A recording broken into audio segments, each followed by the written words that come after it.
A chess piece can mean nothing, or it can mean the world. For Nina Petrova, it was a haunting memory. It represented the life she abandoned, the talent she buried, and the history she covered with a cheap uniform and the scent of burnt coffee. She was invisible, serving invisible people, until Lachlan Shaw appeared. He was the guy who owned everything, the tech titan who treated life like one giant contest he was born to dominate. When he challenged her to a casual game, he figured he was being smooth. He assumed he was toying with a server. He didn't realize he was facing a champion. The lights at the Chestnut Grill buzzed with a horrible droning sound that bored straight into Nina Petrova's skull. The clock showed 9:04 p.m. on a random Tuesday, and rain hammered the windows in violent waves. The Chestnut Grill wasn't the absolute worst workplace in New York, but it came pretty close to hell. It was a world of tan vinyl seats, sticky laminated menus, and the constant battle between scorched coffee and heavy-duty cleaning chemicals. Nina's feet were killing her. She'd worked a double shift, her black and white server outfit sticking to her skin with the thick, suffocating warmth from the kitchen. She drifted between customers with robotic, detached movements, her thoughts somewhere far away. She was doing math, not dreaming big, just trying to survive. She had $24.38 sitting in her account. Rent came due in 5 days, $750 for her portion of a cramped studio in Queens. Her brother Mikhail had texted earlier. His prescription costs were climbing again. She was so consumed by the depressing calculations of staying alive that she nearly crashed into Brenda, the restaurant's veteran server, a woman whose whole vibe seemed built from cigarettes and brutal honesty. "Easy there, sweetie," Brenda croaked, handling 3 dishes of grey meatloaf balanced on one forearm. "Table 4 is acting weird. Go handle them." "Table 4. Nina blinked, fishing her notepad from her apron. "They just got their drinks." "Yeah, well, they seem like the type to whine about how cold the ice is," Brenda muttered. "Rich brats slumming it downtown. Go smile. That's literally the one task you get paid for that you refuse to do." Nina exhaled and forced the smile onto her face. It felt like wearing a mask made from soggy cardboard. Table 4 matched Brenda's description perfectly. 2 guys and 2 women around their late 20s, dressed in outfits worth more than Nina's monthly rent. One woman, a blonde with a laugh like grinding metal, was complaining loudly. "I mean, seriously, can you believe he actually tried poaching our head of development? I told father, you need to take him to court just for the nerve. He's totally new money." The guy across from her chuckled. He hadn't touched his club soda. He radiated restless energy, his gaze sweeping the room with deep boredom mixed with sharp analytical observation. He wore a basic charcoal Henley, but the timepiece on his wrist was a Patek Philippe. Nina recognized it from a fashion magazine she'd skimmed during her break.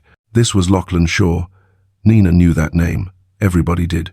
Founder of Quantum Leap Dynamics, the tech prodigy who'd hit billionaire status by 30 through perfecting systems.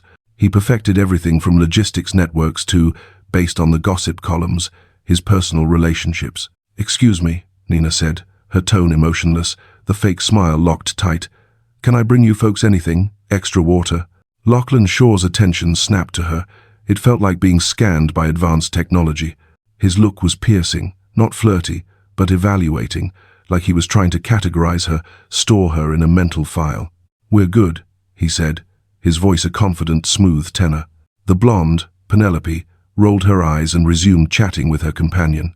Nina nodded and started walking away. "Hold on," Shaw called. Nina stopped. "This restaurant, the Chestnut Grill, it's been around forever, correct?" "Since 1953, sir," Nina answered, the response automatic from training. He drummed his fingers on the table. "Poor layout design. The kitchen-to-table route is way too long. And these booths, you could increase seating capacity by 20% with better arrangement. This whole establishment is a structural bottleneck." Nina simply looked at him. "I'll inform my manager, sir." He showed a slight, thin smile. "You do that." She turned and escaped. She was refilling salt and pepper containers behind the counter when Marco, the restaurant's constantly anxious manager, burst from the back office. "Nina, thank goodness that group. Table 4, the billionaire guy. He's requesting something." "More water?" Nina asked tiredly. "No," he spotted the... God, this is strange. He noticed the chess set in my office, the magnetic travel one my son leaves here. Marco was sweating. He wants to know if anyone here plays. Brenda overheard, releasing a quick, harsh laugh. Plays what? Hard to get? Tell him to leave a 50% tip and we'll play whatever game he wants. No, Brenda. Chess, Marco hissed. He and his crew are bored. He's offering $100 just for a quick match to kill time. Nina's blood turned to ice. Chess. That word was a gunshot in the silent chamber of her mind. It was the single thing, the only thing she'd sworn to herself she'd never touch again. It was her father's game. The game that built her up and destroyed her. The game that showcased her brilliance and let Mr. Karyev. No, Nina said, her voice quiet but cutting. I can't. Nina, please. Marco was desperate. He's Lachlan Shaw. If he leaves unhappy, he'll post a review. He'll systematically ruin us. It's one game. 10 minutes tops. Lows quickly. Nobody cares. I don't know the rules. She lied, the words tasting like poison. Everybody knows the basics. Please. For me, I'll let you leave an hour early. Nina checked the wall clock. She looked at Marco's begging, terrified expression. She thought about Mikhail's medication. $100. $100 for 10 minutes of her personal nightmare. She nodded slowly. Okay. When Nina approached table 4, Penelope examined her with obvious disgust. Oh my God, is this actually happening? Lachlan, you're such a weirdo. It's a social experiment, Penny, Lachlan said, not acknowledging her. He was focused on Nina. He'd already cleared the condiment bottles and sugar packets. And centered on the table sat Marco's cheap $10 magnetic travel board. The plastic pieces were damaged. Sit, Shaw commanded, not requested. Nina slid into the vinyl booth across from him. The seat was still warm from whoever left. She felt cornered. The entire restaurant had gone silent. Brenda was staring from the bar, arms folded. Marco was pretending to clean a counter, his attention glued to their table. White or black? Shaw asked, his hand hovering above the pieces. Doesn't matter, Nina whispered. He smiled, that same narrow, calculating smile. It always matters. He pushed the white king's pawn ahead 2 spaces. E4. The traditional aggressive opening. Nina's hand shook just once. She stared at the board. Those 64 squares, once her entire universe, her safe place, now felt like a prison. He was waiting. He expected her to play E5, the standard mirroring response, or maybe the Sicilian, C5, if she was interesting. Her mind, the part she kept locked down, awakened. It was like a dragon stirring from years of sleep. It stretched and suddenly the restaurant noise vanished. The buzzing lights, the clattering dishes, Penelope's gossip, all of it disappeared. Only the board existed. Her hand moved. It felt disconnected from her body. It pushed the pawn on the E-file forward. E5. Shaw nodded, looking slightly disappointed by the conventional reply. He immediately pushed his F-pawn. F4, the king's gambit. It was bold. It was an assault, a street fight opening, sacrificing a pawn for immediate central dominance. It was the new money opening, as Penelope would call it. All flash, all gamble, all audacity. He was testing her, expecting panic, defensive play. Nina looked at the sacrificed pawn. She looked at Lachlan Shaw's overconfident, bored expression, and the dragon inside her, the one she'd starved for 3 years, opened its eyes fully. She didn't take the pawn. Her fingers found her D-pawn. She pushed it forward 2 squares. D5. The folk beer counter gambit. Lachlan Shaw's smile disappeared. His eyes jumped from the board and locked onto hers. Blood drained from his face, then rushed back, coloring his neck red. The folk beer. It wasn't defense. It was a counter-declaration of war. It ignored the offered pawn and instead exploded the center wide open. It was complicated, old school, and deeply, viciously theoretical. It was not the move of a waitress who knew how to shift the little horses around. An interesting choice, Shaw said, his voice dropping a full octave. The boredom was gone. He was leaning in. It's a game, Nina said, her voice empty. Is it? He captured her pawn. XD5. Nina responded instantly. E4. The board was ablaze. Shaw was now defending. His sacrificed F-pawn looked foolish. His king's side was exposed. He was forced to develop pieces just to handle her assault.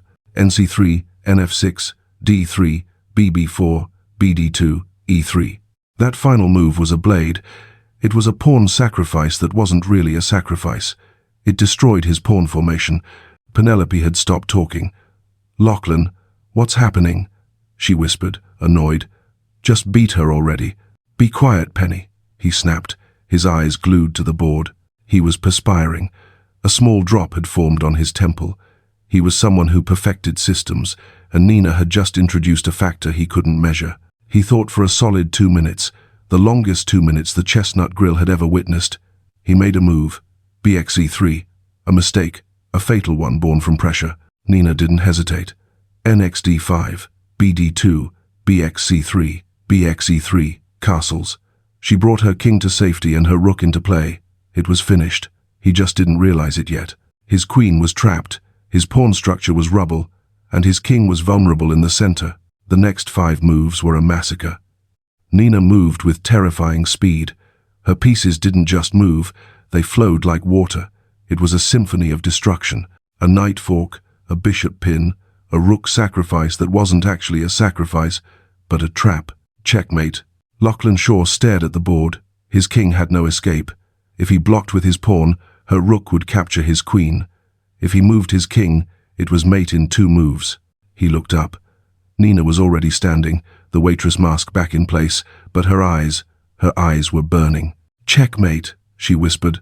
She turned and walked away, grabbing an empty coffee pot from the counter, her hand trembling so badly she almost dropped it. The restaurant was dead silent. Penelope's mouth hung open. Lachlan Shaw didn't move for a full minute. Then he slowly, deliberately knocked over his own king.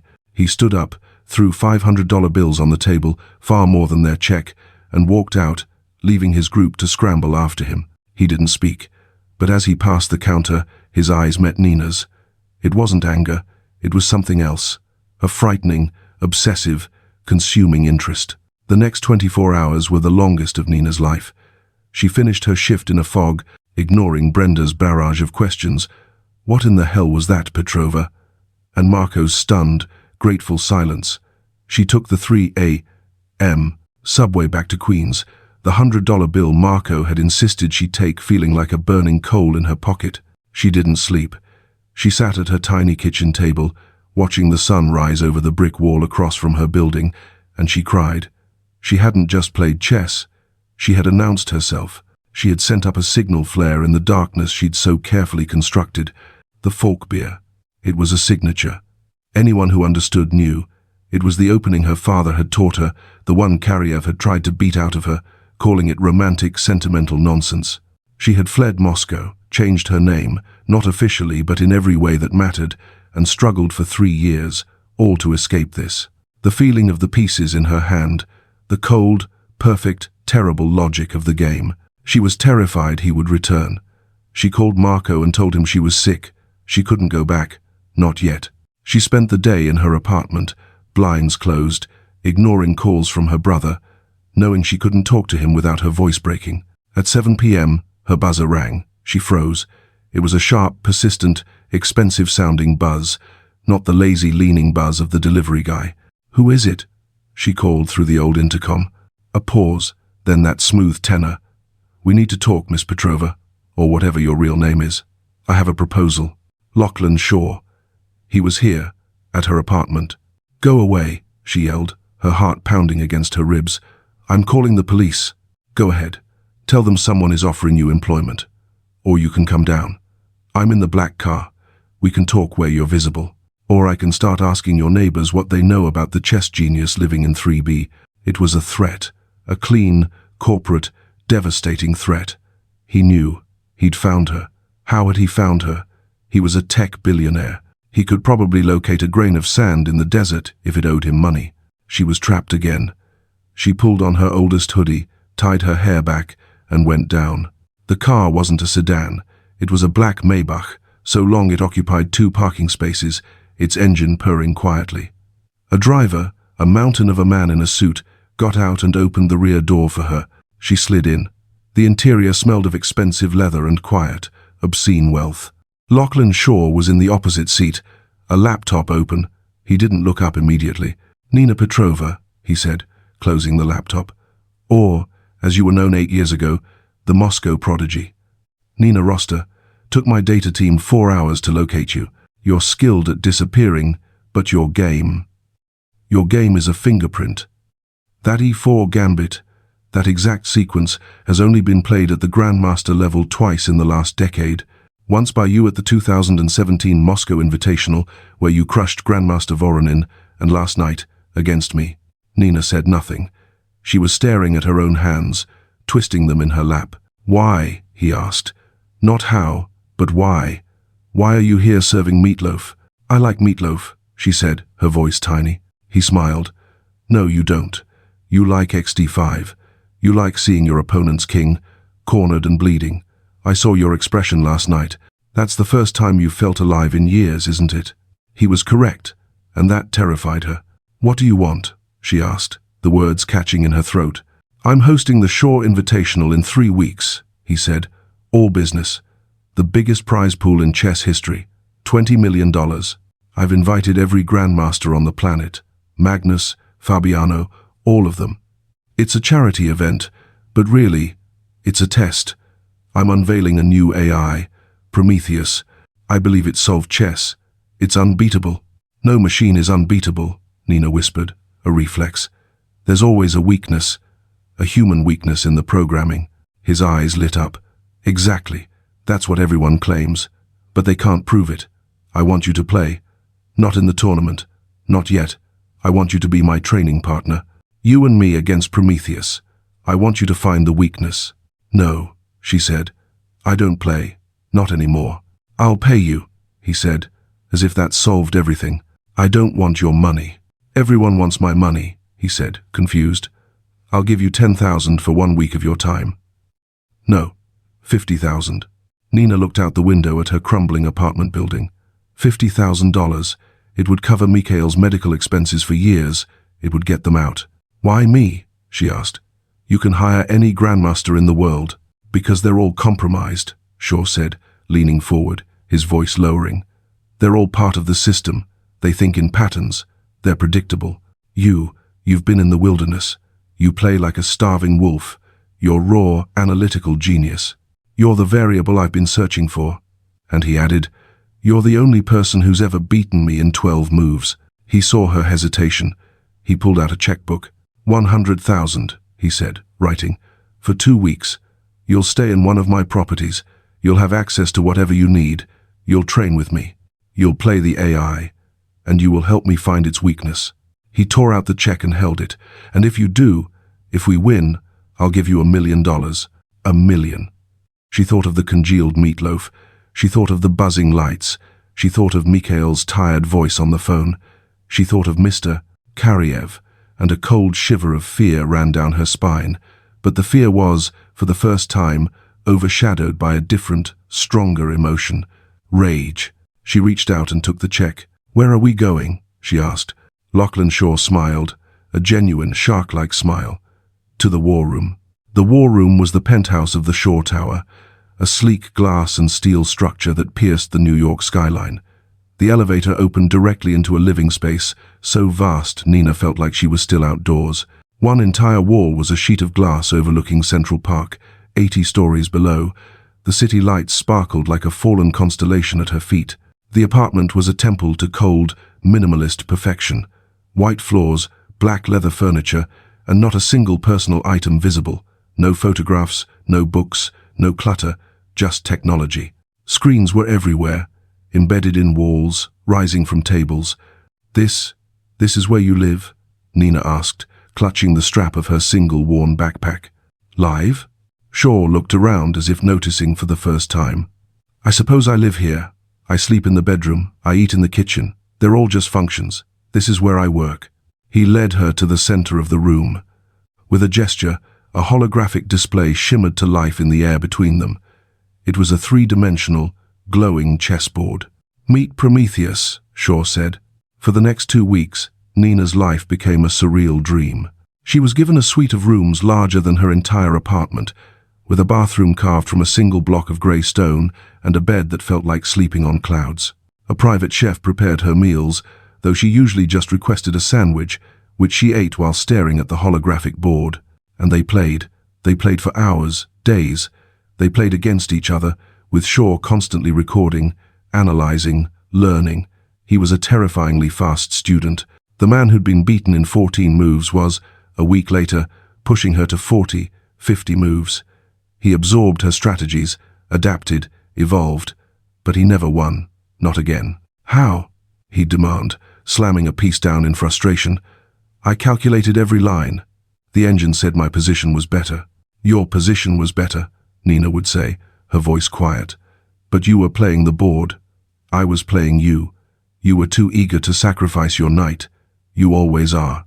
You think it shows dominance, but the real battle was psychological. The true fight was against Prometheus. The AI was a monster. It didn't just play, it suffocated. It made no mistakes. It had no ego, no fear, no eagerness. It played with cold mathematical perfection that Nina found deeply unsettling. She played it 100 times, and 100 times she lost. She tried the folk beer. It had an answer. She tried the Sicilian. It had an answer. She tried obscure, forgotten 19th century gambits. It had an answer for everything. Lachlan became obsessed.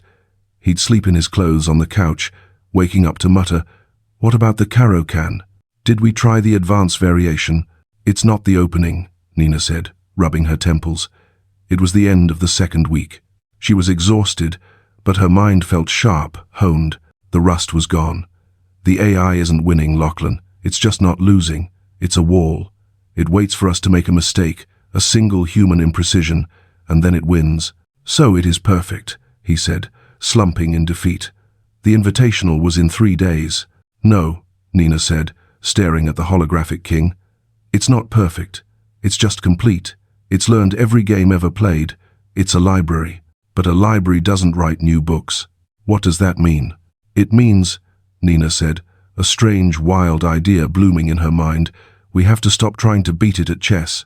She was about to explain when Shaw's personal assistant, a severe woman named Jennifer, walked in. "Mr. Shaw, I apologize for the interruption. You have a visitor. He says it's urgent. A Mr. Karyev." Nina dropped her water glass. It shattered on the floor, the sound echoing the sudden violent break in her heart. "Karyev. He was here." She turned to Lachlan, her face as white as the floor. "Don't let him in, Lachlan, please." But Shaw was already looking at his tablet, which Jennifer had handed him.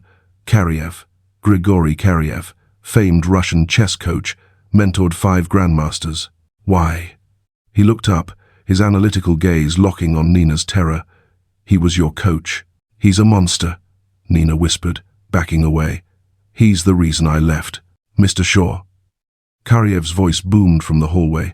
He hadn't waited. He was a large man with a thick grey beard, a booming voice, and the dead, cold eyes of a predator. He walked into the penthouse as if he owned it, dressed in an impeccably tailored wool suit. He saw Nina. His lips curled into a smile that didn't touch his eyes. "Ah, Ninochka," he said, his voice a sickeningly sweet rumble. "My little prodigy. You run so far just to end up in another man's cage. A much nicer cage, I see, but still a cage." "Get out," Nina said, her voice shaking but full of a venom that surprised even her. Karyev laughed, a deep, bronchial sound. "Still so dramatic. Always the artist, never the soldier. This is why you always failed at the end. You have the genius, but not the will." "What do you want?" Lachlan Shaw said, stepping between them. He was shorter than Karyev, but his presence seemed to suck the air from the room. He was no longer the frustrated chess partner. He was the billionaire CEO, a man who moved markets and broke competitors. "I want what I am owed, Mr. Shaw," Karyev said, turning his attention to Lachlan. "I read about your tournament, your unbeatable machine, and then I see a video." Nina's blood ran cold. "What video?" "A friend of mine, a fan," Karyev said, "sent me a clip. You were careless, Mr. Shaw. A leaked training video to build hype. You playing a mystery partner, but your partner, she still plays the folk beer like a sentimental child." Shaw's jaw tightened. The leak had been his idea. "She is my property, Mr. Shaw," Karyev said calmly. "I hold the contracts. Her junior wins, her prize money, it was all under my management. She fled, breaking a legal binding agreement. I have been looking for her for a long, long time." "She's not property," Lachlan said, his voice dangerously low. "She's my consultant." "Ah, a consultant," Karyev sneered. "And what does she consult on? How to lose?" Let me tell you about your consultant. She is a genius, yes, the purest I have ever seen. But she is also a choker. She is weak. She can't handle the pressure. At the 2017 finals, she was up a full rook. A child could have won, but she collapsed. She resigned in a winning position. That's a lie, Nina cried out. He told me Mikhail was in an accident.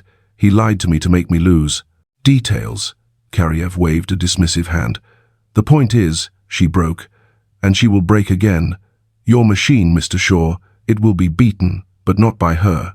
Lachlan was very still. By whom? By me, Karyev said, or more accurately, by my new prodigy. I have trained him to exploit the one thing your machine cannot understand. True, irrational, human chaos. But I also know her. I know her every fear. I built her, and I can dismantle her. You, Mr. Shaw, have a problem. Your tournament is in 3 days. You have built a god, and you are terrified it will lose to a human, proving your entire premise is flawed. Lachlan said nothing. He was just listening, processing. So I offer you a deal, Karyev said, leaning in. You want your machine to win. You want to prove your optimization is superior. I can help. For a small fee, say half the prize money, I will ensure that any human who plays it, including my own prodigy, is prepared to lose in a spectacular, crowd-pleasing fashion. We will put on a good show, the human spirit fighting bravely, but ultimately, the machine triumphs. You get your victory, I get my money, and as a bonus, he glanced at Nina, I get my runaway girl back. Nina looked at Lachlan, her heart pleading. This was it. This was the test. He was the man who optimized systems. He saw the world in code. Karyev was offering him a simple, clean solution, a bug fix. Lachlan, she whispered, don't. Lachlan looked at Karyev. He looked at Nina, her face a mask of pure, unadulterated terror. He looked at the holographic chessboard, which was still displaying the final lost position from her last game against Prometheus. Jennifer, Lachlan said, his voice flat. Yes, Mr. Shaw? His assistant materialized. We have a new consultant, Lachlan said. Mr. Karyev will be joining the team. Please find him our second-best guest suite, not the one with the park view. Karyev beamed, a wolfish, triumphant grin. Nina's world dissolved. It wasn't just betrayal, it was optimization. She wasn't a person to him, she was a variable, and she had just been weighed, measured, and found wanting. Karyev was the more efficient solution. Nina, Lachlan said, turning to her. His face was unreadable. Go to your room. Rest. We have a lot of work to do. No, she said. The word was quiet, but it was not the no of a victim. It was the no of a queen. She walked to the shattered glass on the floor and picked up a single sharp shard. She looked at it, then at the two men. You want to see me break? She said, her voice shaking with cold, clear rage. You want a show? Karyev looked amused. Lachlan looked analytical. The tournament, Nina said, her eyes locking on Lachlan's. You want to test your machine? You found a weakness in me? Fine. Let's test all the weaknesses. I won't play your AI. I'll play him. She pointed the shard of glass at Karyev. Karyev's smile faded. Don't be a fool, Ninochka. No, she said. I'll play your new prodigy. You can sit in his corner, you can whisper all your little poisons in his ear, and I will stand on that stage, and I will dismantle him piece by piece, and I will do it as Nina Roster. We'll see who breaks. Lachlan Shaw, for the first time since she'd met him, looked surprised. Then a slow, cold smile spread across his face. This was a new variable. This was interesting. Jennifer, he said, cancel Mr. Karyev's suite. It seems we have a change of plans for the invitational. We're adding a new match, a grudge match. Karyev's face turned purple. You will regret this, girl, both of you. Probably, Lachlan said, adjusting his watch. But it's going to be one hell of a data set. The Shaw Invitational was less a tournament and more a coronation. The grand ballroom of the New York Public Library had been transformed. Tech journalists, venture capitalists, and chess royalty mingled under the frescoed ceilings, sipping champagne. On the main stage, under bright lights, sat two chairs. One was for the reigning world champion. The other was for the new god, Prometheus, its moves to be relayed on a giant screen. But no one was watching the main stage. All eyes were on a side table, roped off from the press, where the undercard match was about to begin. The press had been briefed. The Moscow prodigy, Nina Rosta, returns to face her former mentor's new star. The story was too good. The drama was palpable. Nina sat, her hands folded in her lap. She wore a simple black dress, no makeup. Her hair was pulled back in a severe bun. She looked like a soldier. Across from her sat Karyev's new prodigy, a 17-year-old boy named Pyotr. He was pale, nervous, and looked like he hadn't slept. And right behind him, like a vulture on his shoulder, sat Karyev himself, staring at Nina with undisguised hatred. Lachlan Shaw was in the front row, his face a mask of neutrality, a small tablet in his hand. He was monitoring her heart rate, her biometrics. She'd agreed to it. She was still, in his mind, an experiment. The arbiter started the clock. Nina had white. She paused. This was it. Her father's opening. The king's gambit. E4. Pyotr, coached by Karyev, responded instantly. E5. F4, the crowd murmured. And then Pyotr played D5. The fork beer. Her move. Nina's breath hitched. Karyev was smiling. This wasn't just a game. It was a psychological execution. He was using her own weapons against her. He was forcing her to play against her own ghost. She stared at the board. She could see the trap. Karyev had trained this boy in all the aggressive, counterintuitive lines she herself had developed. If she played her normal game, she'd be walking into a maze he had designed. She looked up, past the boy, and met Karyev's eyes. He tapped his temple, a small, mocking gesture. I'm in your head. Nina took a deep breath. She thought of the diner, of the sticky menus, of Mikhail's voice, of Lachlan's cold, calculating betrayal. You want to see me break? She did not play her normal game. She did not capture the pawn. She did not push her knight. She played NC3, a quiet, solid, boring, developing move. Karyev's smile faltered. Pyotr looked up, confused. He'd been prepped for a knife fight, and she'd just offered him a cup of tea. The game became a slow, positional grind. Nina refused to attack. She traded pieces. She simplified the board. She took all the fire, all the art out of the game. Karyev became visibly agitated, whispering in Pyotr's ear, gesticulating. Pyotr grew more and more frantic, launching desperate, unsound attacks. Nina just defended. She was a wall. She was Prometheus. It was boring, it was ugly, and it was brilliant. An hour passed. Then two. The main event had started. The world champion was already sweating against the AI, but a small, intense crowd remained around Nina's board. Pyotr was unraveling. He was playing Karyev's game, a game of high-risk emotional assaults. Nina was playing nothing. She was a mirror reflecting his own flaws back at him. Finally, in a fit of desperation, Pyotr sacrificed a rook for a bishop, hoping to open a line to her king. It was the kind of move Karyev would have applauded. It was also a terrible, game-losing blunder. Nina didn't even blink. She captured the rook. Pyotr stared at the board. He'd just lost. He looked to Karyev for help, but Karyev was already standing up, his face a mask of thunder. He kicked his chair back and stormed out of the ballroom, leaving his prodigy alone. Pyotr looked back at the board, then at Nina. He saw no triumph in her eyes, only a deep, profound sadness. He quietly turned over his king. It was over. Nina stood up, her legs shaking. She had won. She had faced her past. She hadn't broken. She turned, expecting to see. She didn't know what. Lachlan Shaw was standing right there. He wasn't looking at his tablet. He was just looking at her. That, he said, his voice quiet, was the most brutal, magnificent and boring game of chess I have ever seen. It wasn't chess, Nina said, her voice hollow. It was an exorcism. Well, he said. He held up his tablet. While you were exercising, I was running a diagnostic. Your nothing game, your boring moves. I ran them against Prometheus. And? Nina asked, her heart suddenly pounding again. And, Lachlan said, a slow smile dawning on his face. The AI stalled. It couldn't find an optimal line. It entered a feedback loop. It's not a library, Nina. It's a plagiarist. It only knows what's been played. You. You played a game that has never existed. A game of perfect non-engagement. You didn't give it anything to attack. You didn't give it any data. He turned to the main stage, where the world champion was about to resign. You found it, Lachlan whispered, his eyes blazing with a new, terrifying intensity. "You found the weakness. It's not a bug in the code, it's boredom. The AI doesn't know how to create, it only knows how to react." He grabbed her hand. "Come on, where are we going?" "You're not done," he said, pulling her toward the main stage. "The champion lost. Now it's our turn, you and me against the machine." The press surged forward like a single, many-headed beast.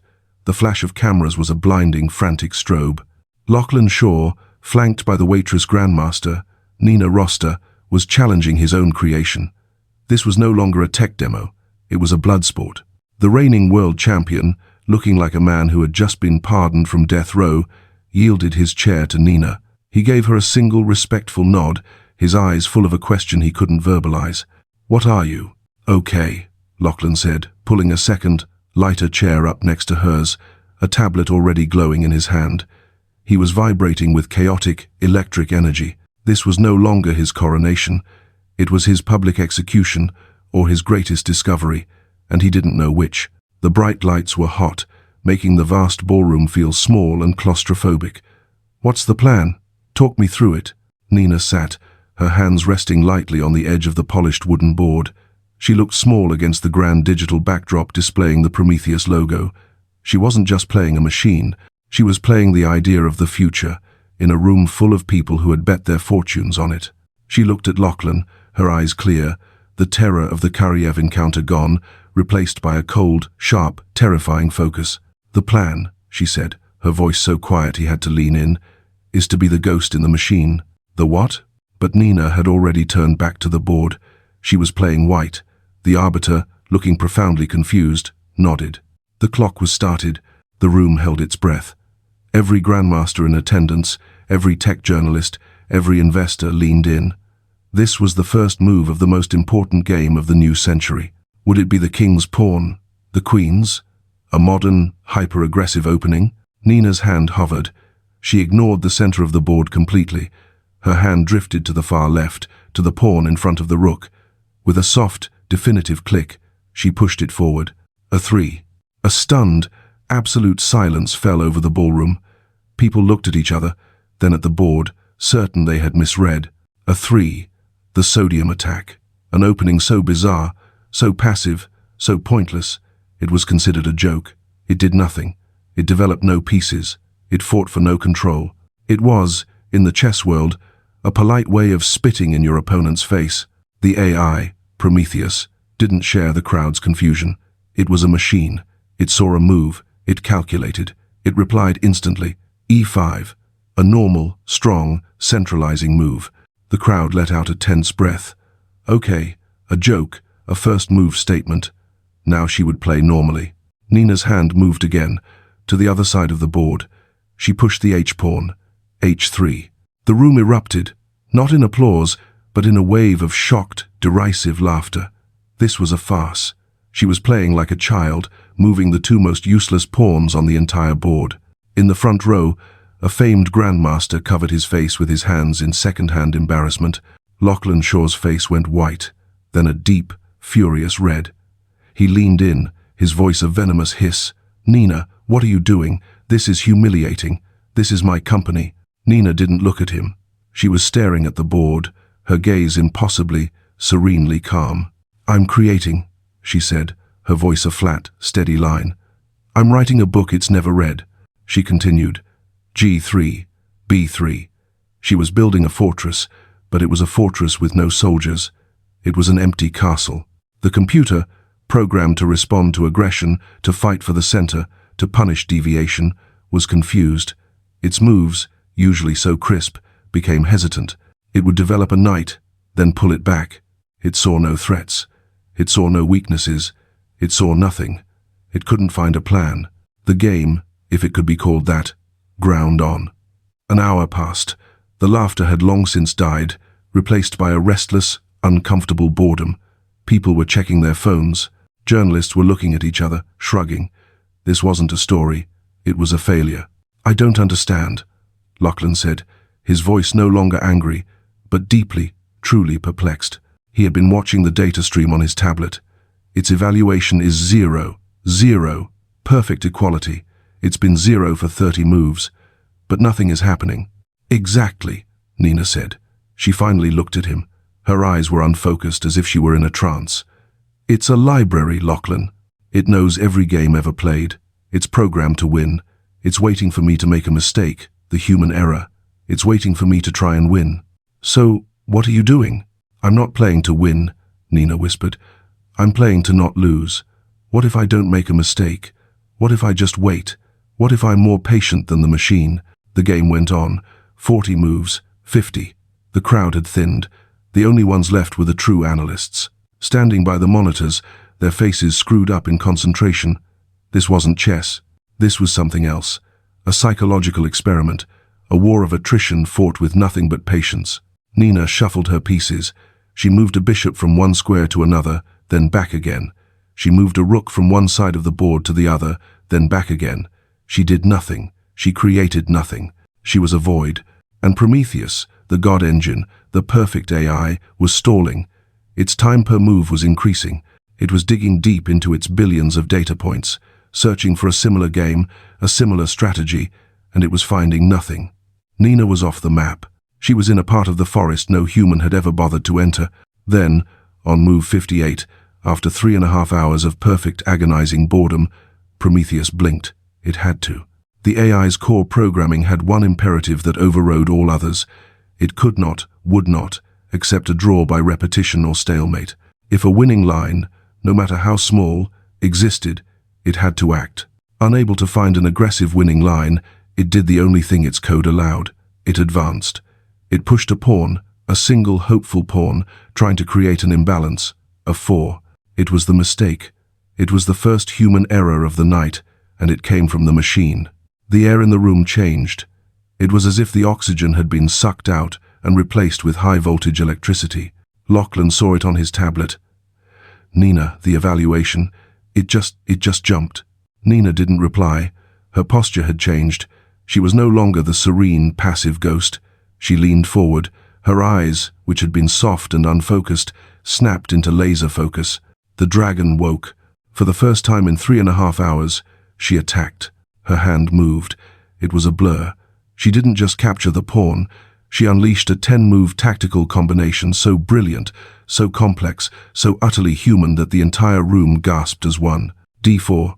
A pawn push, but it wasn't a pawn. It was a dagger. N5. A knight sacrifice. The AI's processor speed visibly spiked on the overhead monitors. It was thinking desperately. It took the knight. It had to. KF7. It was a feint. The entire 58-move game of boredom had been a setup. The real attack was never on the queen side. It was here, on the king. It was a mating net, a beautiful, terrible trap woven from 57 moves of utter, profound nothing. The AI didn't see it. It couldn't. It had been lulled to sleep by a strategy that shouldn't exist, and it was not prepared for the sudden, brutal human storm. The computer played its last few moves. They were frantic, desperate. It was hopeless. Nina picked up her queen. She moved it across the board with steady, surgical precision. Checkmate. Nina Petrova let out a breath she felt like she'd been holding for 3 years. The room was so quiet she could hear the hum of the servers. The digital board flashed the word checkmate in red, an epitaph for a god. Then one person started to clap. Slowly, deliberately. It was Lachlan Shaw. He was on his feet, his tablet discarded on the floor. His face was a mask of pure, unadulterated awe, disbelief, and something else. Terror. Then the rest of the room exploded. It was a tidal wave of sound. The grandmasters, the journalists, the investors, they were on their feet, roaring. Nina Rosta, the Moscow prodigy, the Waitress grandmaster, had not just beaten the unbeatable machine, she had broken it. She had proven that the human mind, with all its flaws, its romance, its sentimental nonsense, was still the most powerful and most dangerous force in the universe. Lachlan Shaw walked onto the stage, the cameras flashing so brightly they were just one continuous light. He raised Nina's hand. "Ladies and gentlemen," he announced, his voice booming but with a new, strange tremor in it. "The weakness. We've been looking for the weakness in the AI, but we were wrong." He looked at Nina, his eyes blazing. "The weakness? It's us. We're the weakness, the bug, the ghost."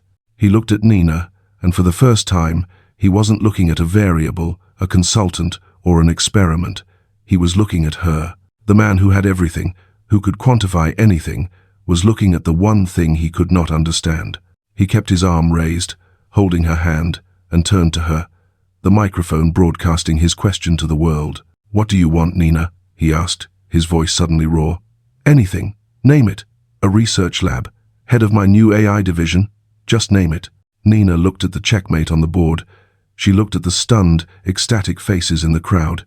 She thought of Kariev, defeated. She thought of Pyotr, free. She gently pulled her hand from his grasp and took the microphone. Her voice, no longer a whisper, was clear and steady, and it echoed through the grand ballroom. "I want," she said, "my brother's medical bills paid for life. In full." Lachlan nodded immediately.